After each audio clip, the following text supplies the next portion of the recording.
It started with the knock. Not hurried, not hesitant.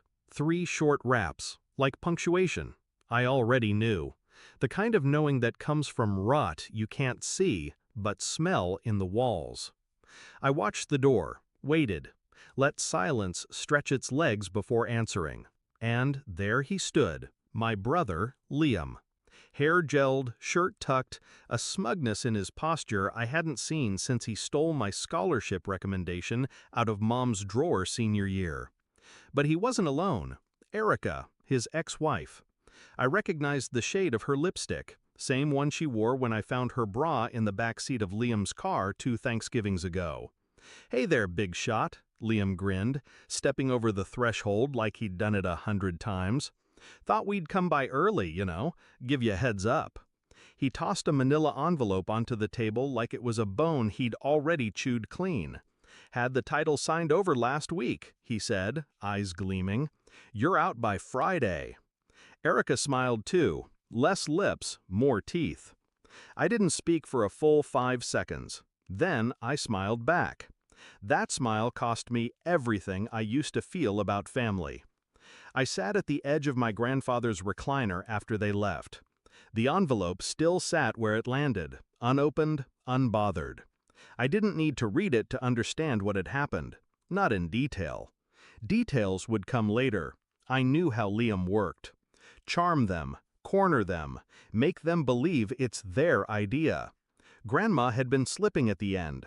Grandpa was gone 2 years by then. She wouldn't have noticed a signature page slid between Medicare forms and magazine subscriptions. Still, I'd prepared. When the estate passed to me, I didn't celebrate. I didn't renovate either.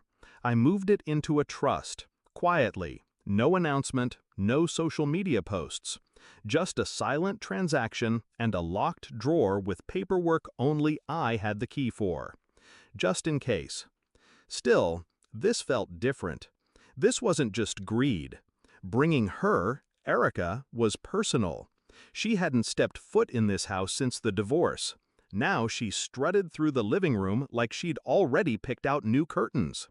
That was the moment it shifted. This wasn't about the house. It was about taking me apart. One smile, one paper cut, one stolen thing at a time. I didn't speak to them again for 4 days. They thought I'd gone quiet out of shock. Truth is, I was just watching. Liam started bringing contractors around. I watched from the upstairs window as he pointed to trees to be cut, rooms to be gutted, walls to be knocked down. I stayed invisible. Not one door slam, not one outburst. But I listened. Late at night, I'd hear Erica on speakerphone from the backyard porch. "We're finally getting what we should have," she whispered. "He always thought he was better than us." And Liam, after what he did to Mom? Please, this is justice. I had to laugh. Justice. I remembered the hospital room. Mom barely breathing. Me alone with her until the end. Liam couldn't even make the flight. He sent a voice note, called it closure. But that wasn't what this was about either. This was about undoing me.